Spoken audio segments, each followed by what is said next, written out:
मकरान श्रेणी के नाम से जाता है, और यहीं ये मुड़ जाता है, और ये ईरान में जाग्रोस पर्वत के नाम से जाना जाता है। यानी हिंदू कुश पर्वत का विस्तार अरब सागर के समय क्या करते हैं, किर्थर श्रेणी। ये कौन सा श्रेणी, सिर्फ साइन देते, ये किर्थर श्रेणी, और ये क्या है, सुलेमान श्रेणी। ये क्या है, सुलेमान श्रेणी। यानी पामीर के घाट से जो दक्षिण की ओर है ना पर्वत का विस्तार हुआ, वो क्या है, सुलेमान श्रेणी।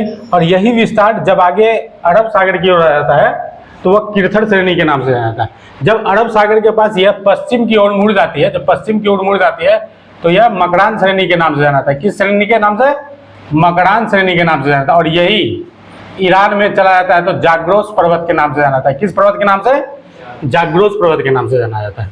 तो कहने का मतलब ये है कि हमारे भारत पर अगर किसी को भी आक्रमण करना है ना, तो उसके लिए माकुल क्षेत्र कौन सा है, ये भारत का उत्तर पश्चिम क्षेत्र है ना, भारत का उत्तर पश्चिम क्षेत्र। क्यों है, यहाँ पे जो पर्वत है इस पर कुछ दर्रे हैं, है ना, जैसे हिंदुकुश दर्रा है, गोमल दर्रा है, तोची दर्रा है, खेवर दर्रा है, बोलन दर्रा है, मकरान दर्रा है।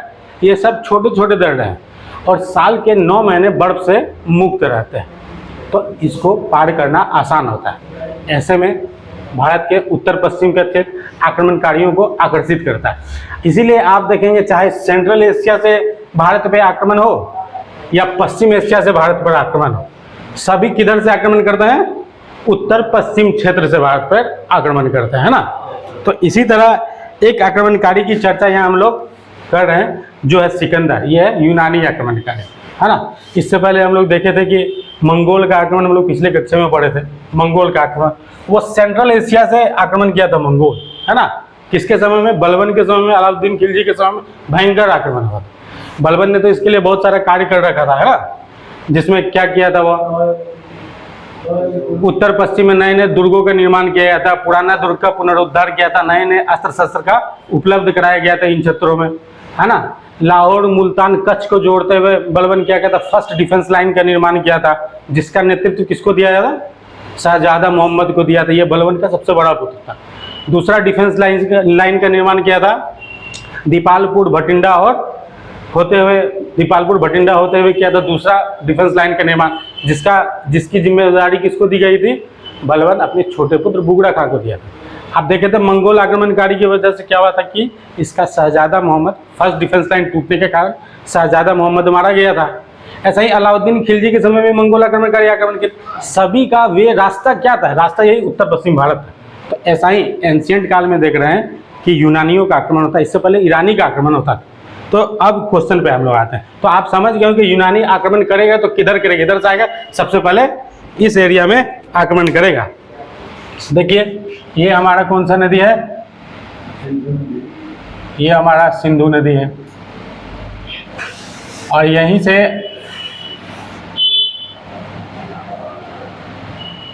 से झेलम नदी निकलती है ना, कौन सा, झेलम नदी। और ये रहा सतलज नदी, है ना, और यहीं से चेनाब नदी, और यहीं से रावी नदी, है ना, और यहाँ पे एक व्यास नदी है। ठीक है, तो क्वेश्चन देखिए आप लोग क्या है कि सिकंदर से संबंधित कथनों को पढ़े और सही उत्तर का चयन करें, है ना।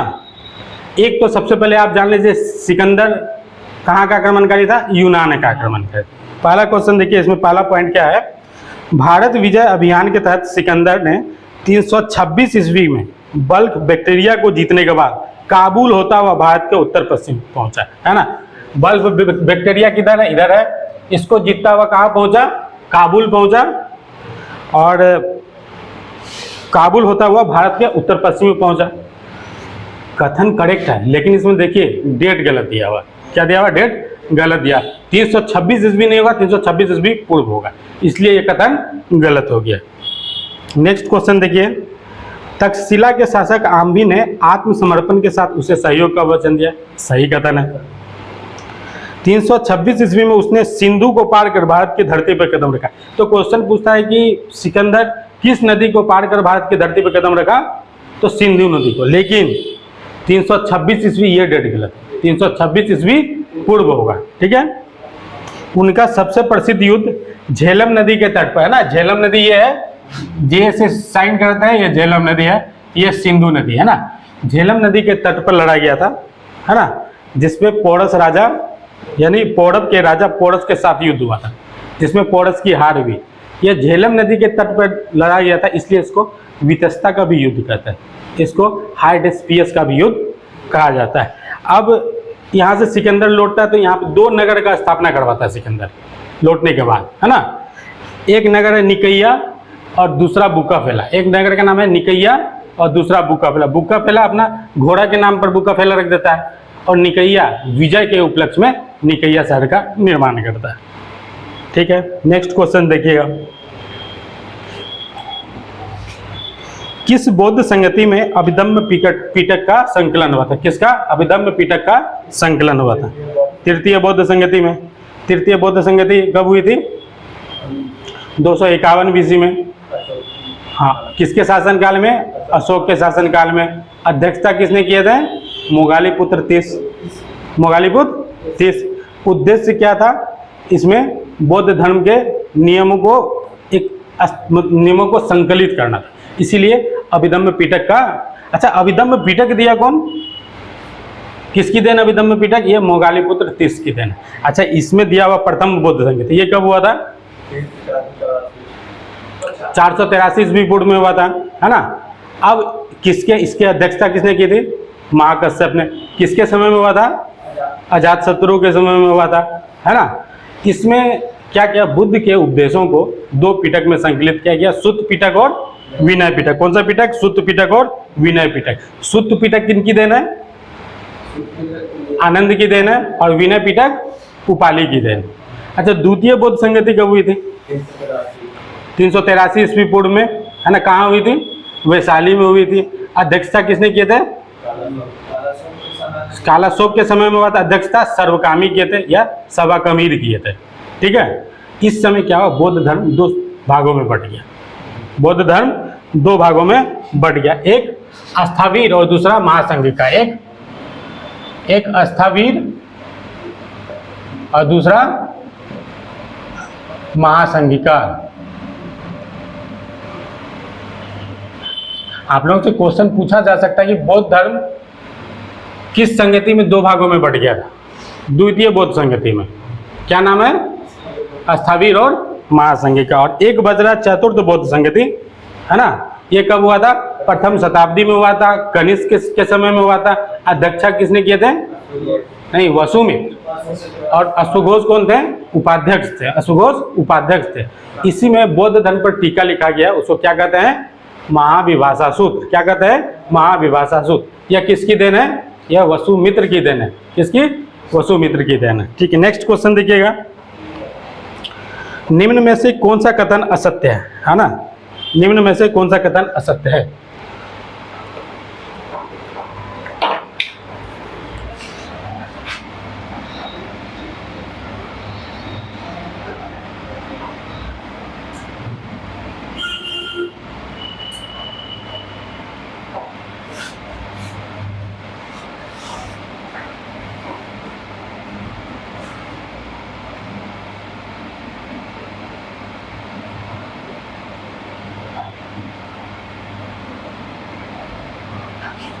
ये अफगानिस्तान है, ये पाकिस्तान है। छोड़िए, निम्न में से कौन सा कथन असत्य है? जैन धर्म में देवताओं के अस्तित्व को स्वीकार नहीं किया गया। गलत बात। जैन धर्म में देवताओं के अस्तित्व को स्वीकार किया गया और कहा गया कि इनका स्थान जीन के नीचे होता है। दूसरा पॉइंट बोल रहा है, इसमें वर्ण व्यवस्था की निंदा की गई। नहीं, वर्ण व्यवस्था की निंदा नहीं की गई है ना। कहा कि मनुष्य अपने पुनर्जन्म में जो कर्म करता है उसके आधार पर वर्ण का निर्धारण किया जाता है। इस जन्म में जो अच्छा कर्म करता है वह उच्च कुल में जाता है, जो बुरा कर्म करता है वह निम्न कुल में जाता है। तीसरा कह रहा है, जैन धर्म पुनर्जन्म एवं कर्मवाद में विश्वास करता है। एकदम करेक्ट है। जैन धर्म पुनर्जन्म एवं कर्मवाद में विश्वास करता है। उनके अनुसार कर्म फल ही जन्म और मृत्यु का कारण है। कर्म फल ही जन्म और मृत्यु का कारण है। इसमें अहिंसा पर विशेष बल दिया गया। एकदम बिल्कुल, इसमें भी अहिंसा पर विशेष बल दिया गया। बौद्ध धर्म में भी अहिंसा पर विशेष बल दिया गया। लेकिन बौद्ध में क्या है, थोड़ा सा छूट दिया गया। अगर आप बीमार हैं, डॉक्टर ने आपको सलाह दिया है कि नहीं आपको मांसाहारी भोजन करना है, तो आप जीव की हत्या कर सकते हैं। लेकिन जैन धर्म एकदम कठोर है, इसमें कह रहा है कि नहीं जीव की हत्या नहीं करना, इवन कृषि भी आप नहीं कर सकते हैं। इसमें बोला गया इवन कृषि भी आप नहीं कर सकते और युद्ध भी आप नहीं कर सकते, है ना। ये अंतर है दोनों में। नेक्स्ट क्वेश्चन देखिएगा, किसके दरबार में पार्थ, वसुमित्र, अश्वघोष जैसे बौद्ध दार्शनिक, नागार्जुन जैसे विद्वान विद्यमान थे? ये कनिष्क के दरबार में। कनिष्क किस वंश से था? कुषाण वंश से था, है ना।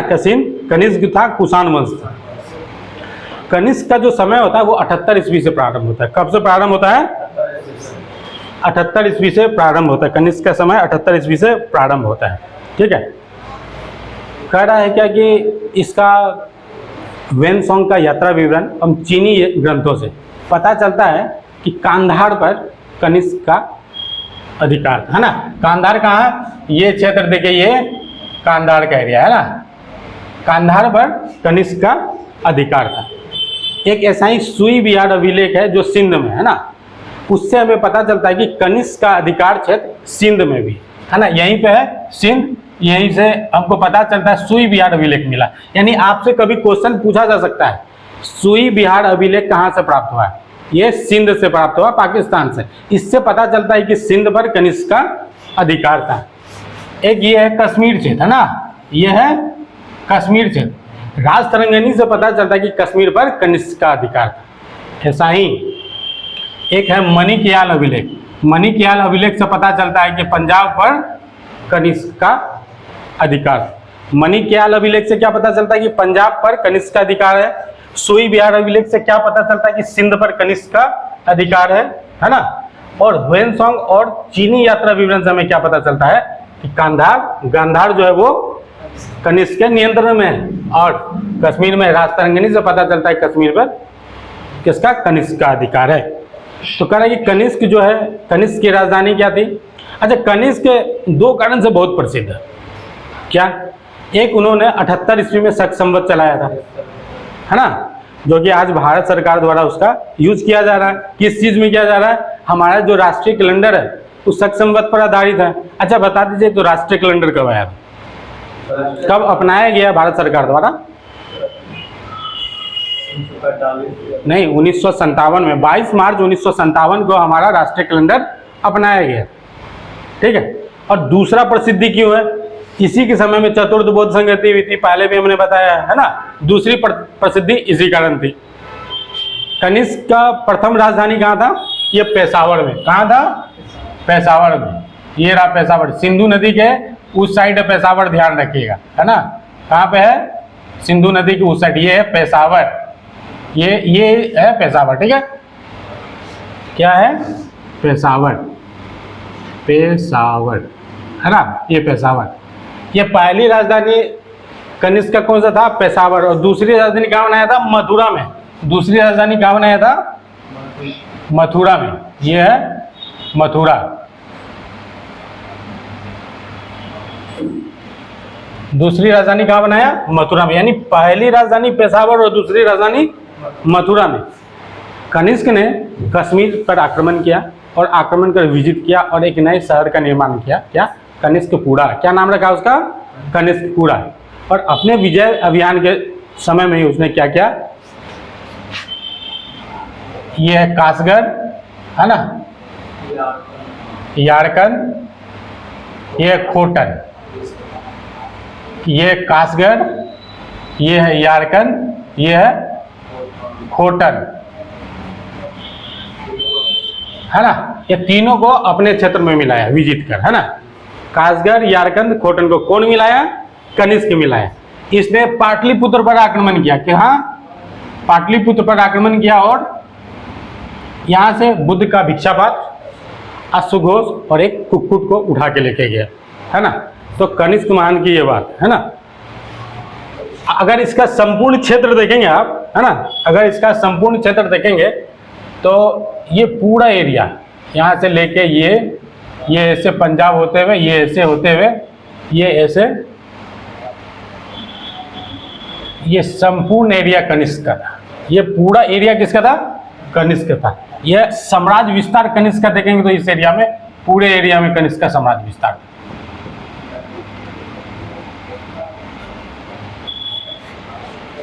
ठीक है, नेक्स्ट क्वेश्चन देखिए, इसी में सारा चीज तो ही गया। नेक्स्ट क्वेश्चन है, वज्जी संघ के लिच्छवियों को पराजित करने वाला मगध का शासक कौन था? ये अजातशत्रु था। कौन था? अजातशत्रु था। अच्छा, काशी पर भी यह विजय प्राप्त किया था, काशी पर भी विजय प्राप्त किया था। कौन? अजातशत्रु। अजातशत्रु का कालखंड क्या है? 492 से 461 ईस्वी। अच्छा, इससे पूर्व बिंबिसार भी लिखा हुआ, यह 544 से 492 ईस्वी तक इसका कालखंड है। बिंबिसार को क्या कहा जाता है? इसका एक उपनाम है श्रेणिक, और अजातशत्रु को कुनिक कहा जाता है। बिंबिसार को श्रेणिक और अजातशत्रु को कुनिक कहा जाता है। नेक्स्ट क्वेश्चन देखिएगा, निम्न में से कौन अलाउद्दीन खिलजी के आक्रमण के समय होयसल राज्य का शासक था? है ना, अलाउद्दीन खिलजी के आक्रमण के समय होयसल राज्य का शासन। देखिए,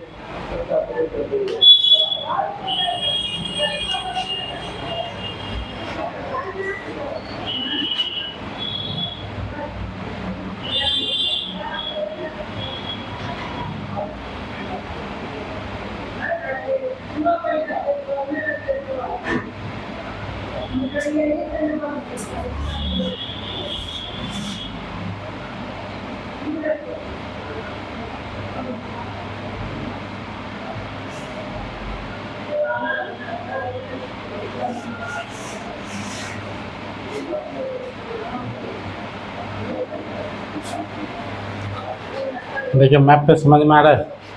देखिए आपको इसमें ऑप्शन क्या क्या दिया हुआ है? रामचंद्र देव, है ना। देखिए इस एरिया, ये महाराष्ट्र, यानी जब अलाउद्दीन खिलजी शासन कर रहा था तो दक्षिण भारत में उसके समकालीन 4 वंश थे, है ना। इस एरिया में क्या था? ये महाराष्ट्र बराड़ वाले क्षेत्र में, महाराष्ट्र बराड़ वाले क्षेत्र में क्या था? यादव वंश। कौन सा वंश था? यादव वंश। महाराष्ट्र और बराड़ वाले क्षेत्र में यादव वंश था। इसकी राजधानी क्या थी? इसकी राजधानी देवगिरी थी। इसकी राजधानी क्या थी? देवगिरी। यही देवगिरी बाद में दौलताबाद बना। आप पहले बताए हुए हम कि इसी देवगिरी पर मोहम्मद बिन तुगलक ने अपना राजधानी परिवर्तन कर कहाँ लाया था? देवगिरी या दौलताबाद लाया था। यही है दौलताबाद, देवगिरी। ठीक है, यहाँ पे है देवगिरी, यहाँ पे है देवगिरी। इस समय यहाँ का शासक कौन है?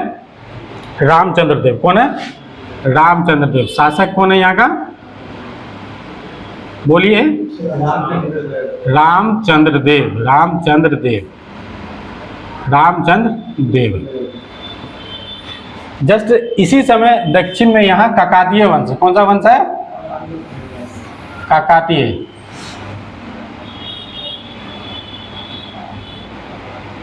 इसकी राजधानी कहाँ है? वारंगल। कहाँ है? वारंगल। इसकी राजधानी वारंगल। और यहाँ पे किसका शासन है? प्रताप रुद्रदेव का। शासक कौन है? ऑप्शन में दिया हुआ है ना, प्रताप रुद्रदेव। प्रताप रुद्रदेव। प्रताप रुद्रदेव यानी प्रताप रुद्रदेव कहाँ का शासक था? काकातीय वंश का शासक था। ठीक है, अब ये कर्नाटक में, है ना, कर्नाटक में कौन सा शासन था? ये होयसल वंश। कर्नाटक में कौन सा वंश स्थापित था? होयसल वंश। होयसल वंश। इसकी राजधानी कहाँ थी? हेडक्वार्टर द्वार समुद्र। कहाँ? द्वार समुद्र।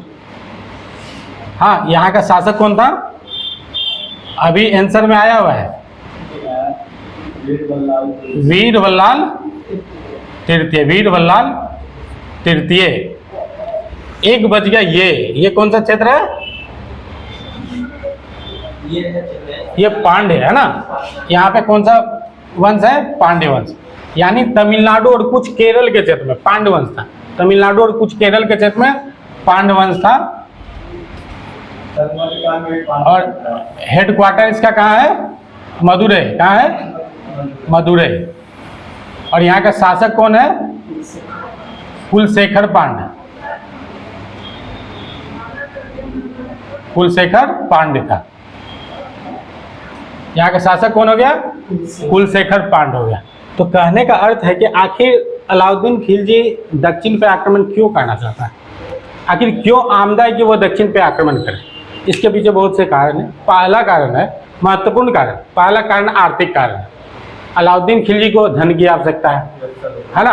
अलाउद्दीन खिलजी को धन की आवश्यकता है। अब धन के लिए वो दक्षिण भारत को थे। अलाउद्दीन खिलजी क्या किया कि बहुत बड़ा एक अस्थाई सेना यानी हस्म ए मुर्तब, अस्थाई सेना को मेडावल में क्या कहता है, हस्म ए मुर्तब। क्या कहते हैं, हस्म ए मुर्तब, हस्म ए मुर्तब कहा जाता है अस्थाई सेना को।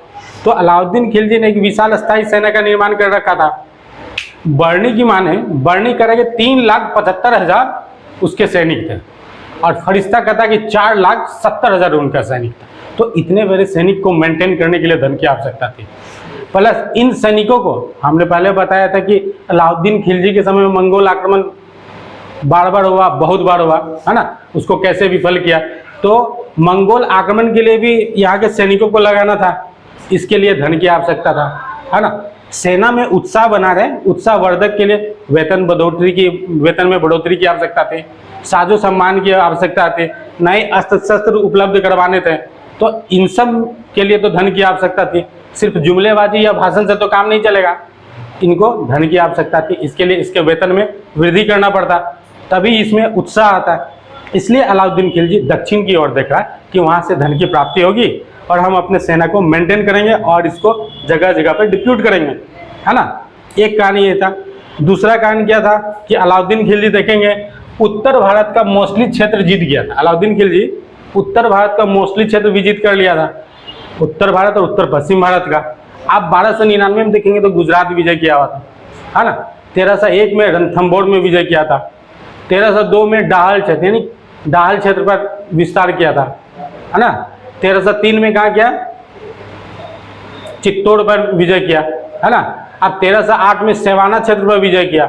1311 में जालोर पर विजय किया, जालोर, है ना, जालोर पर विजय किया। यानी लगभग उत्तर भारत का सारा क्षेत्र अलाउद्दीन खिलजी विजित कर चुका है। अब उसकी मंशा थी कि दक्षिण भारत में भी अपने साम्राज्य का विस्तार किया जाए, इसलिए दक्षिण भारत उसके लिए माकूल क्षेत्र लग रहा था और अलाउद्दीन खिलजी ने इस कारण से दक्षिण भारत पर आक्रमण किया। तीसरा उद्देश्य क्या था अलाउद्दीन खिलजी का? तीसरा उद्देश्य अलाउद्दीन खिलजी का क्या था, बताइए, कुछ अंदाजा लगाइए। अलाउद्दीन खिलजी के समय जो दक्षिण के 4 शासक थे, जैसे कि आप यादव वंश है, ये काकातीय वंश, ये चोल का सामंत था। किसका? चोल का सामंत था और सभी पतनोन्मुख अवस्था में, और ये सब काफी मजबूत नहीं थे। यहाँ पे जो आप होयसल वंश देख रहे हैं, पांड्य वंश देख रहे हैं, ये सब भी पतनोन्मुख अवस्था में थे। तो किसी भी शासक को पतनोन्मुख राज यानी जो राज डिक्लाइन पर है वो आकर्षित करता है, उस पर आगे देखते हैं कमजोर पर मजबूत लोग आक्रमण करता है ना। तो उस पर वो आक्रमण करके विजित करना चाहता था। यानी दक्षिण भारत का क्षेत्र अलाउद्दीन खिलजी के लिए माकूल क्षेत्र था। किस लिए? आक्रमण करने के लिए, है ना, माकूल क्षेत्र था आक्रमण के लिए। इसलिए वह चाहा कि नहीं, हम दक्षिण भारत को विजिट कर ले। ठीक। चौथा जो इसका महत्वपूर्ण कारण था वो अजीब था, है ना। ये इसको कहते हैं महत्वाकांक्षापूर्ण सोच, है ना। अलाउद्दीन खिलजी उत्तर भारत का सारा क्षेत्र विजित कर लिया, है ना, अभिमान तो होना स्वाभाविक था। मंगोल आक्रमणकारी को पीछे कर दिया, एकदम अभिमान होना एकदम लाजमी था, है ना। आंतरिक विद्रोह को, षड्यंत्र को, सबको दबा दिया, तो अभिमान होना तो बनता है। और इसलिए उसने क्या किया, अपने जनता में 2 चीज बोला, अपने जनता को बताने लगा, अपने पदाधिकारी को बताने लगा, हमारा 2 स्वप्न है। पहला स्वप्न क्या है कि हम सिकंदर के बचे हुए काम को पूरा करना चाहते हैं। किसके काम को? सिकंदर के बचे हुए काम को। सिकंदर विश्व विजेता बनना चाहता था, वो पूरा नहीं कर सका, लेकिन हम उसको करेंगे। इसीलिए आप देखेंगे कि अलाउद्दीन खिलजी के सिक्के पे सिकंदर ए सानी लिखा रहता है। क्या लिखा रहता है? सिकंदर ए सानी लिखा। आपसे क्वेश्चन में पूछेगा किसके सिक्के पे सिकंदर ए सानी लिखा रहता है? अलाउद्दीन खिलजी के सिक्के पे सिकंदर ए सानी लिखा रहता है। दूसरा इसका स्वप्न था कि हम एक धर्म का विकास करना चाहते हैं, एक धर्म अपनाना चाहते हैं। जैसे बोला कि पैगंबर साहब इस्लाम धर्म का प्रचार पूरे विश्व में किए, है ना। उनके 4 विश्वस्त साथी थे, क्या? अबू बकर, उमर, उस्मान अली। कौन? अबू बकर, उमर, उस्मान अली। इनके बूते वो क्या किए? पूरे विश्व में इस्लाम धर्म का प्रचार किए। तो ये कह रहा है कि मेरे पास भी 4 विश्वस्त साथी हैं। कौन कौन? अलग खां, उलुग खां, जफर खां, नुसरत खां। कौन कौन? अलग खां, उलुग खां, जफर खां, नुसरत खां। इसके बलबूते हम क्या करेंगे? एक नए धर्म का निर्माण करेंगे और पूरे विश्व में फैलाएंगे। लेकिन मध्यकाल है, मध्यकाल में कोई शासक को कैसे समझाता है कि सिकंदर का दौर कुछ और था, अभी का दौर कुछ है। आप जिस पे विश्वास करेंगे वही आपके सत्ता को पलट देगा। तो इसका दोस्त एक साथी था, है ना, बयाना के काजी थे मगीसुद्दीन, बयाना के काजी थे मगीसुद्दीन। वो बोले डरते डरते हुजूर, धर्म तो इल्हाम का मामला है, डिवाइन राइट का मामला है। धर्म सोच विचार कर, है ना, योजना बनाकर आप थोपे नहीं जा सकते। धर्म तो स्वीकार किया जाता है अपनी मर्जी से, अपने इच्छा से। आप इसको ज़बरदस्ती जनता पर नहीं लागू कर सकते। अगर आप ऐसा करते हैं तो मुस्लिम रियाया आपसे नाराज़ हो जाएगी, जिसका खामियाजा आपको उठाना पड़ेगा। अलाउद्दीन खिलजी को यह नेक सलाह पसंद आई और वो बोला, काजी बोला मगीसुद्दीन कि आपका जो पहला स्वप्न है वो सही है, आप उस पर विचार करें तो बढ़िया रहेगा। इसलिए अलाउद्दीन खिलजी दूसरा स्वप्न को त्याग कर पहला स्वप्न पे विचार करने लगा और उन्होंने कहा अभी विंध्य पार दक्कन दक्षिण तो पूरा खाली है, आप उसको विजिट कहाँ किए। इसलिए अलाउद्दीन खिलजी ने पहला उनका मतलब सोच था कि नहीं, दक्कन दक्षिण भारत पर हम विजय प्राप्त करें। इसलिए इससे हम लोग को ये भी सीख मिलती है कि हम लोग को अपने ग्रुप में अपने आसपास के लड़कों से, है ना, कंपटीशन की भावना रखना चाहिए। अगर ग्रुप में आप अच्छे करेंगे तो निश्चय ही एग्जाम में भी अच्छा करेंगे। तो इसी उद्देश्य से अलाउद्दीन खिलजी का पहला आक्रमण होता है यादव वंश पर, है ना। यादव वंश पर पहला आक्रमण होता है कब? 7-8 में, है ना। कब? 1307-8 में यादव वंश पर आक्रमण होता है। इस यादव वंश के जो शासक है रामचंद्र देव, उनकी अधीनता स्वीकार कर लेते हैं और कर देने के लिए राजी हो जाते हैं। ठीक। अलाउद्दीन खिलजी के दूसरा आक्रमण क्या होता है? काकातीय वंश पर, वारंगल पर, है ना। काकातीय वंश के वारंगल यहाँ पे देख लीजिए, वारंगल यहाँ पे है, द्वार समुद्र यहाँ है और मदुरै यहाँ है। ये क्षेत्र देखिए, यहाँ पे क्या है? मदुरै और यहाँ पे द्वार समुद्र, यहाँ पे वारंगल। दूसरा आक्रमण किस पे होता है? काकातीय वंश पर होता है। वारंगल के काकातीय वंश पे होता है, जिसके शासक प्रताप रुद्र देव हैं। इस पे आक्रमण करने के समय देवगिरी का जो शासक रामचंद्र देव था वो भी सपोर्ट करता है। इसमें एक यूनिक घटना होती है। क्या होती है? ये जो प्रताप रुद्र देव हैं, ये क्या किए? अच्छा, एक चीज और, ये दक्षिण भारत की जितनी भी सैन्य अभियान, इसकी जिम्मेदारी अलाउद्दीन खिलजी ने किसको दे रखा था? मलिक काफूर को। ये प्रताप रुद्र देव क्या करते हैं? अपना एक मूर्ति बनवाते हैं सोने का, उसमें सोने की जंजीर से उसको बांध देते हैं, है ना, प्रतीक स्वरूप, और अलाउद्दीन खिलजी को समर्पित कर देते हैं, जिससे वारंगल का अभियान रुक जाता है ना। वारंगल का अभियान रुक जाता है। और वारंगल के जो शासक थे प्रताप रुद्र देव, वो अलाउद्दीन खिलजी की अधीनता स्वीकार कर लेते हैं। ये आक्रमण कब होता है? ये आक्रमण होता है 1310 में। और यहाँ पे आक्रमण कब होता है? 1308 में। ठीक है। अब देखिए, इस पे होयसल वंश पे आक्रमण करता है। होयसल वंश पे आक्रमण होता है, ये आसानी से, होयसल वंश पे जो आक्रमण होता है आसानी से जीता गया है। ये 1311 में। यहाँ पे आक्रमण कब होता है? 1311 में। इसको आसानी से अलाउद्दीन खिलजी के द्वारा जीता गया। इसमें कोई प्रतिरोध नहीं किया गया, थोड़ा बहुत छिटपुट युद्ध हुआ और विजय प्राप्त कर दिया। एक और बच रहा है मदुरै। यहाँ पांड वंश था, जिसकी राजधानी आप लोग बताया मदुरै था, और यहाँ कुलशेखर पांड। जब अलाउद्दीन खिलजी का आक्रमण यहाँ हुआ था, उस समय कुलशेखर पांड की मृत्यु हो गई थी, है ना। उसके 2 पुत्र में उत्तराधिकार का युद्ध चला था, एक सुंदर पांड और वीर पांड, जिसमें सुंदर पांड की हार हुई और उन्होंने मलिक काफूर से अनुरोध किया कि आप मदुरै पे आक्रमण कीजिए। और मलिक काफूर मदुरै पे आक्रमण किया, और लेकिन वीर बल्लाल गायब हो गया। अंत तक मलिक काफूर वीर बल्लाल को ढूंढ नहीं सका। तो क्वेश्चन आपसे पूछा गया कि निम्न में से कौन अलाउद्दीन खिलजी के आक्रमण के समय होयसल राज का शासक था? तो होयसल राज का शासक कौन था? वीर बल्लाल तृतीय। आपसे कभी पूछा जाए कौन काकातीय वंश का शासक था? तो प्रताप रुद्र देव था। और कौन पूछेगा यादव वंश का शासक था? रामचंद्र देव था। और जब एक बार और 1313 में जब रिटर्न हो रहा था रामचंद्र देव का बेटा शंकर देव या सिंगल देव, उन्होंने दिल्ली सल्तनत की अधीनता स्वीकार करने से मना कर दिया और उसको जो नियमित कर दिया जाता था उसको बंद कर दिया। पुनः मलिक काफूर को इस पे आक्रमण करना पड़ा और जिसमें शंकर देव की मृत्यु हो गई। कब? पुनः इस पे आक्रमण हुआ कब?